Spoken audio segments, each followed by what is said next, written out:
Hello, beautiful souls, and welcome back to Softening into Momentum. I'm Miki, and I want to start by saying thank you. Thank you for showing up week after week, for the messages you've been sending me, for the ways you're practicing these teachings in your real, messy, beautiful lives. When I hear from you about the date you went on with beginner's mind, or the boundary you set with love, or the craving wave you surfed instead of drowning in, it reminds me why we're doing this work together. Because here's the truth. This isn't just personal transformation. When we change how we show up in our own lives, we change the energy we bring to every interaction, every relationship, every corner of the world we touch. And that's what today's episode is about. The space between stimulus and response. That sacred pause where our power actually lives. We're exploring Samma Vaca, or right speech, from the Buddhist Eightfold Path. But we're going deeper than just watching our words. We're talking about the quality of consciousness we bring to every text we send, every email we fire off, every reaction we post online. Because in a world that rewards instant reaction, the pause has become a revolutionary act. Take a breath with me as we begin.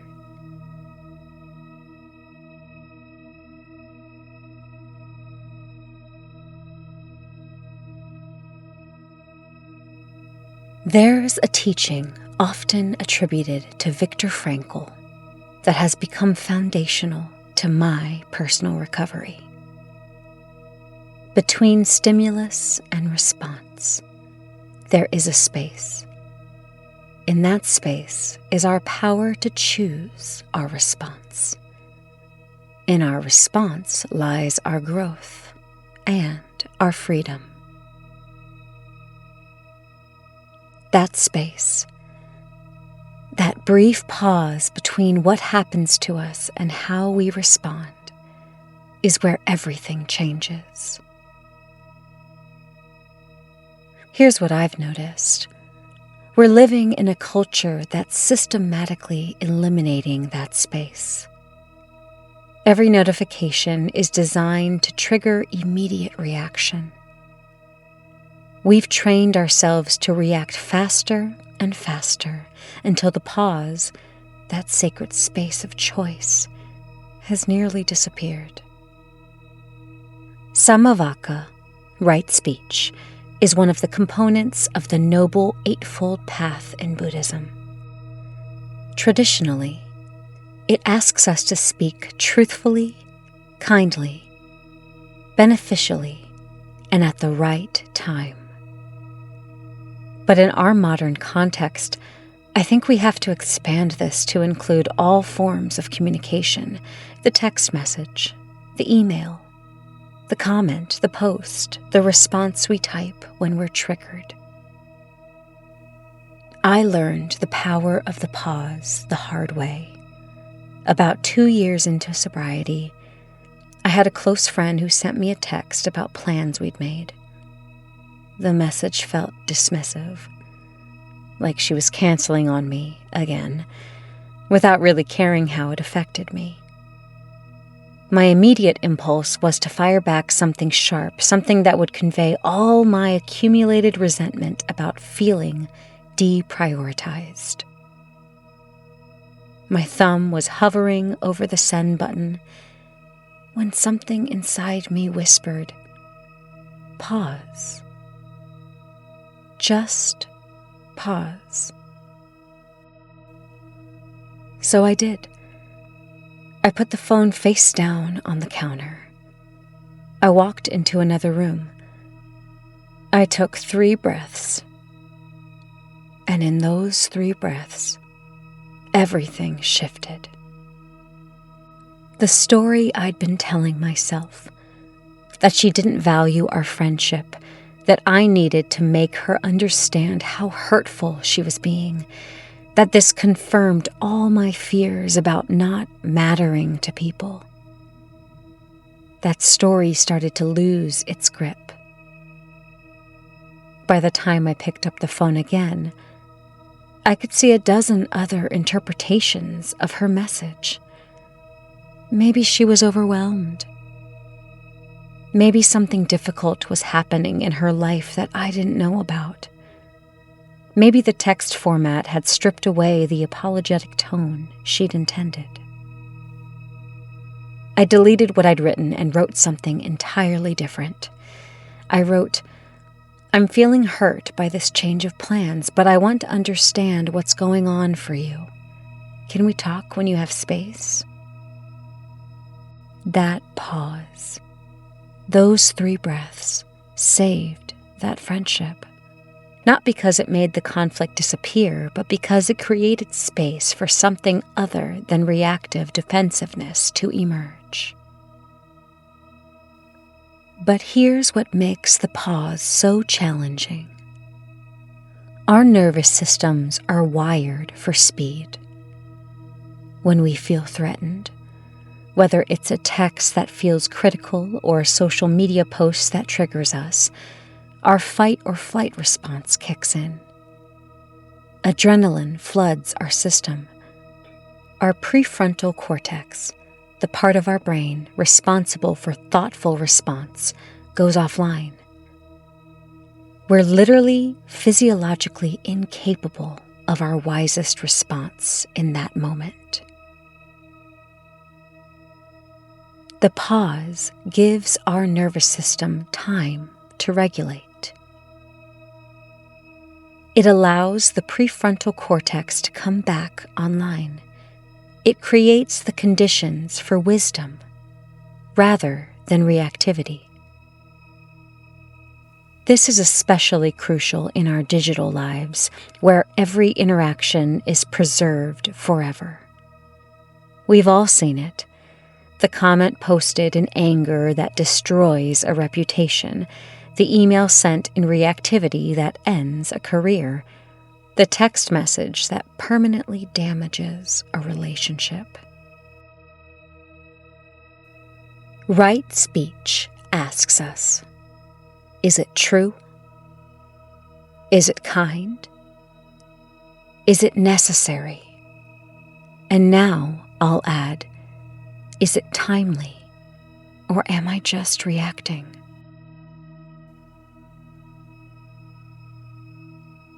We're living in the age of the hot take, the instant opinion, the immediate response. Social media platforms have gamified reactivity. The fastest, most provocative response gets the most engagement. We've confused speed with intelligence, immediate reaction with authentic expression.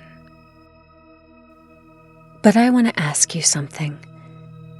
How many times have you regretted something you said too quickly? And how many times have you regretted something you took time to consider before speaking? The pause isn't just about preventing harm, though it absolutely does that. The pause is about creating space for our highest self to emerge.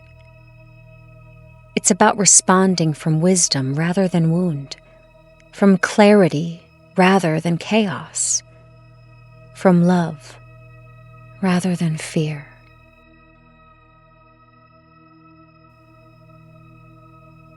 In my sobriety journey, I've had to completely rebuild my relationship with communication.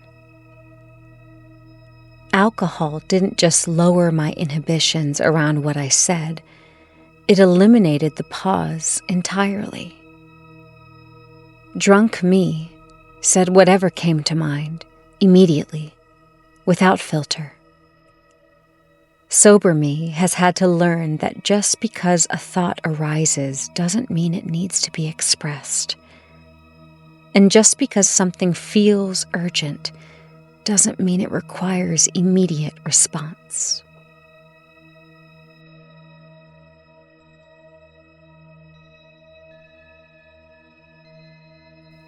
This has been especially challenging in conflict. When someone says something that hurts or triggers me, every cell in my body wants to respond immediately, to defend, to explain, to correct their perception. But the pause has taught me that my first response is almost never my wisest response. The first response usually comes from my wounded inner child, my protective mechanisms, my unhealed places. If I pause, even for just 3 breaths, something deeper gets to speak.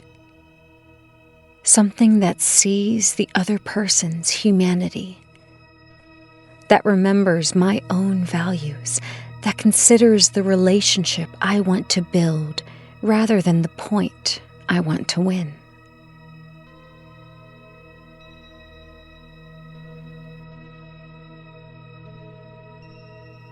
Think about your own patterns. Where do you react most quickly? Is it in text messages with your partner? Emails from your boss? Comments on social media? Family group chats? Notice that the places where we react fastest are often the places where we have the deepest wounds. Our reactivity is information. It's showing us where we're still tender, still unhealed, still believing old stories about not being enough or being too much or needing to prove ourselves.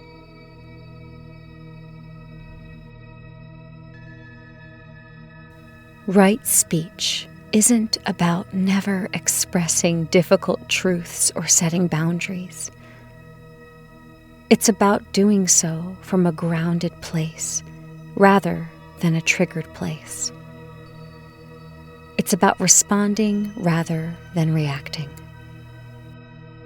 It's about choosing our words with the care they deserve, recognizing that once spoken or sent, they can never be fully taken back. The Buddhist tradition teaches that speech has 4 qualities to consider. Is it truthful? Is it beneficial? Is it spoken with a mind of kindness? And is it the right time?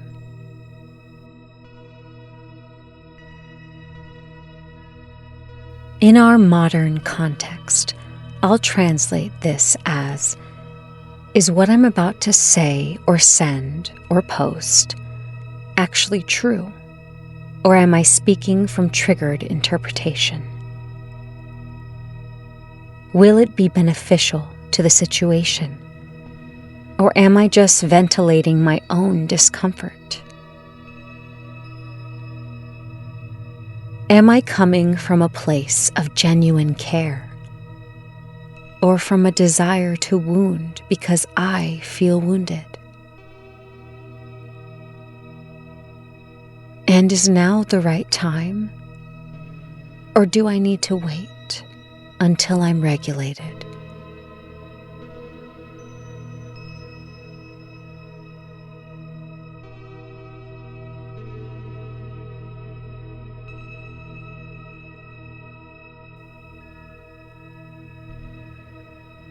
The practice we're exploring today is beautifully simple and radically powerful.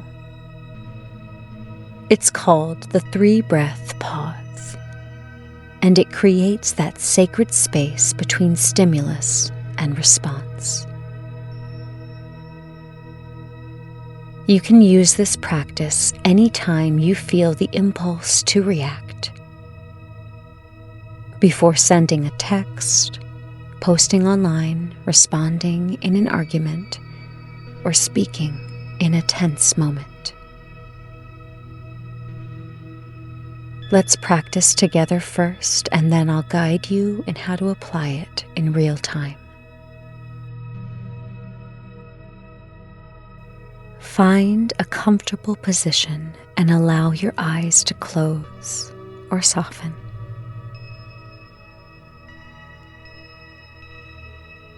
Take a breath with me.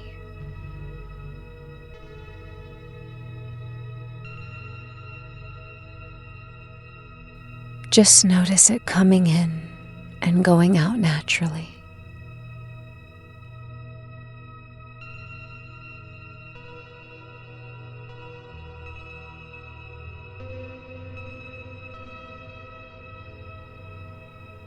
Now, imagine you've just received a message that triggers you. Maybe it's critical or dismissive or misunderstands your intentions.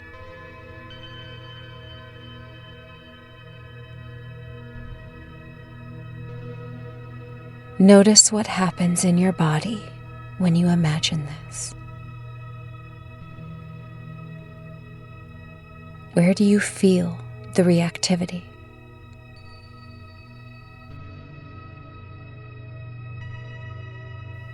Maybe your jaw tightens, your chest constricts, your hands twitch or clench.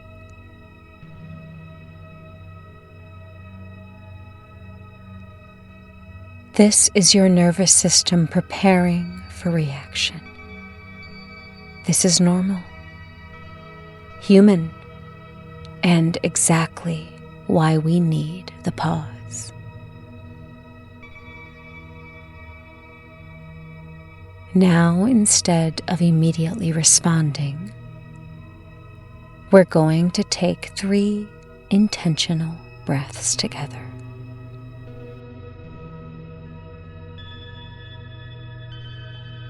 Breathe in slowly through your nose, and as you do, simply notice, I am triggered. I am having a reaction. And breathe out slowly through your mouth, releasing any immediate urge to respond.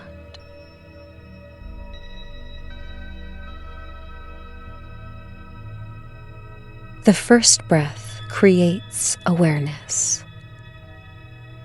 You're acknowledging the reaction without being controlled by it. You're choosing consciousness over automation.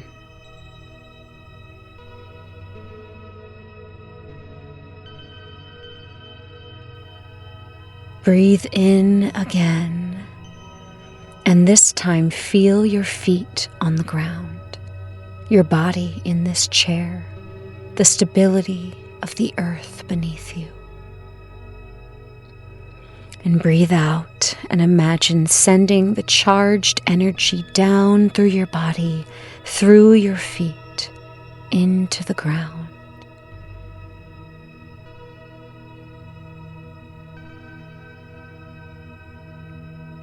This second breath creates grounding. You're regulating your nervous system, bringing yourself back into your body, remembering that you are safe enough to respond thoughtfully.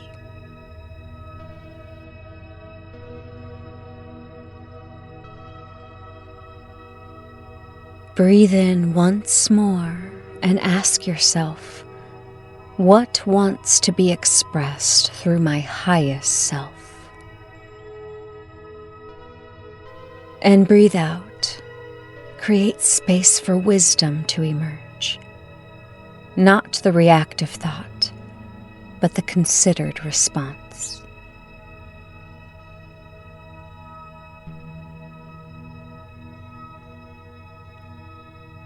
This third breath creates access to wisdom. You're inviting your prefrontal cortex back online, allowing your values and intentions to guide your response rather than your wounds.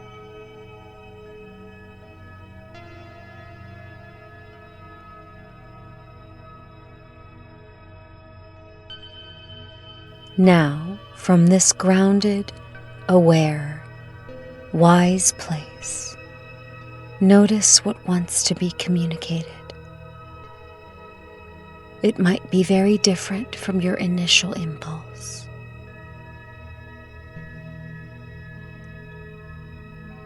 Let's practice this one more time now with a different scenario. Imagine you've just received an email from your supervisor with critical feedback about a project you worked hard on. You can feel your chest tightening, your face getting hot. Maybe there's a voice saying, "This is so unfair," or "They don't understand," or "I'm gonna get fired." Your fingers are already moving toward the keyboard to defend yourself, to explain, to justify. Instead, let's pause together.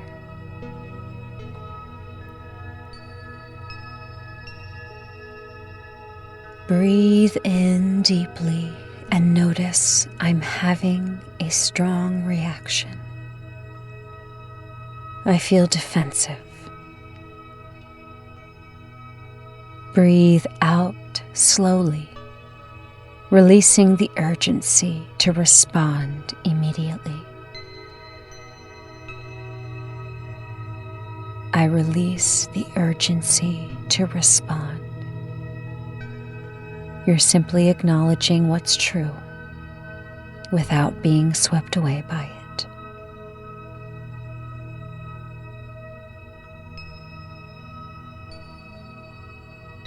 Breathe in again, feeling your seat beneath you, your feet on the floor. You are brave. You are here, in your body, in this moment. Breathe out, letting the charge of reactivity drain down through you into the earth. You're regulating your nervous system, reminding yourself that you're safe enough to think clearly.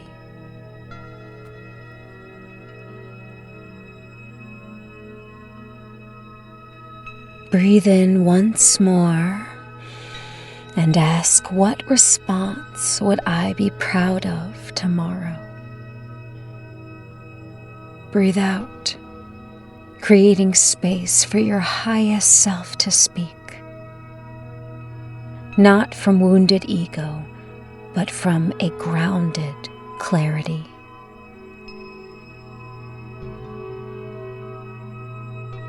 Maybe wisdom says, I need time to process this feedback before responding. Maybe it says, there might be something valuable here that I can't see yet. Maybe it says, I can acknowledge what's true and also explain my perspective later, when I'm calm.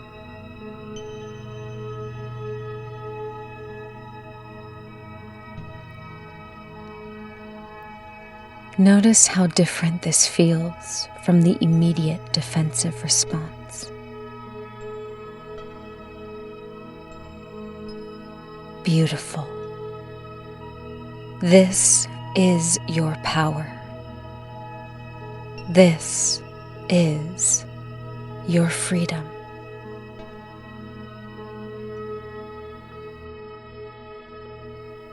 When you're ready, gently open your eyes and return to the room.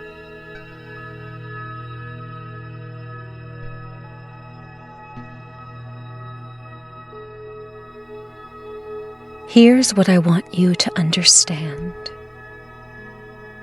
Every time you pause before responding, you're not just changing that one interaction. You're changing the entire energy field of your relationships. You're modeling something radical. The possibility of conscious communication in an unconscious world.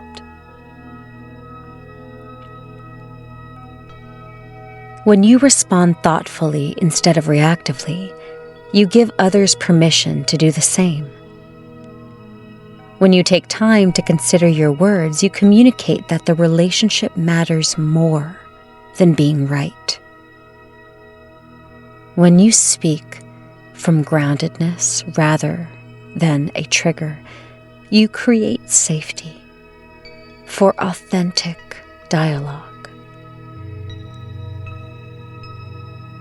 I've watched this transform my closest relationships. My partner knows that if I say, I need a moment before I respond to that, I'm not stonewalling.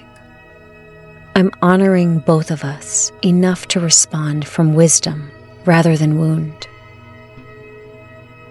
My friends know that I might not text back immediately, not because I don't care, but because I care enough to respond thoughtfully.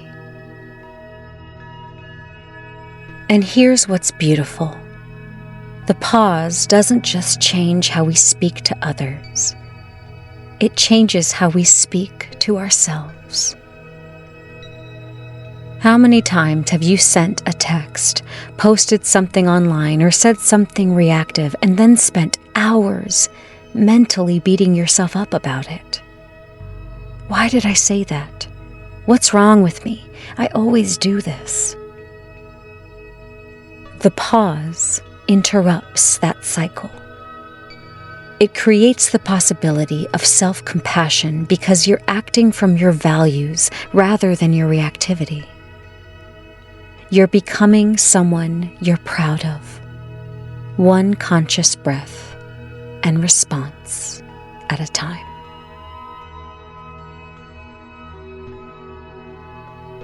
This week, I invite you to practice the 3-breath pause in just one area of your communication. Maybe it's text messages, or emails, or social media, or conversations with someone.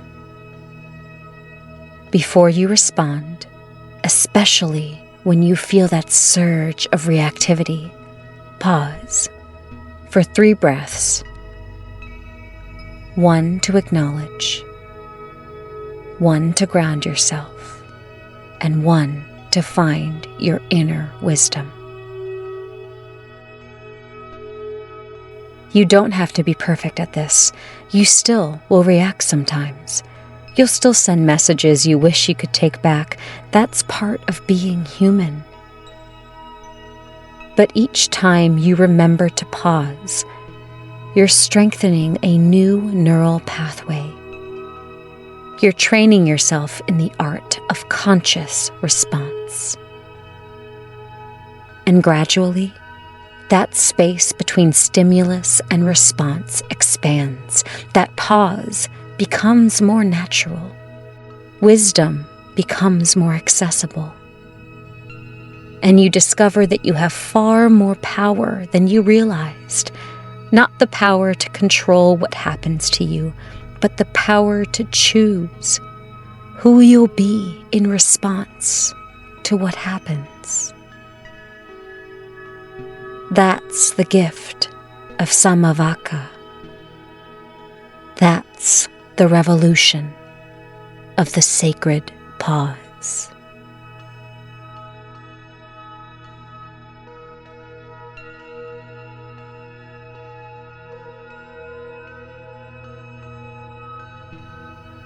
Thank you for exploring the territory of conscious communication with me today. For recognizing that in a world addicted to instant reaction, the pause is an act of profound courage. May you carry this practice into all of your interactions, online and off, with strangers and beloveds, in conflict and in joy. May the space between stimulus and response become sacred ground where your truest self emerges. The Softening into Momentum podcast is lovingly curated, created, written, and produced by me, Miki Byrne, with accompanying sound bath frequencies by my good friend, Static. If you would like to dive deeper into his incredible musical work, please check him out on YouTube at Static is Noise. If this episode resonated with you, I'd be honored if you shared it with someone who might need permission to slow down and respond with wisdom. Come practice with us more deeply in my Patreon community, where we're building a culture of conscious communication together. And remember, you can always find me each week in your inbox with my newsletter, Softening into Momentum, where these conversations continue. Until we meet again, keep pausing, keep breathing, and keep choosing wisdom over reactivity. Your words matter. Your consciousness matters. You matter. Thank you for listening. Namaste.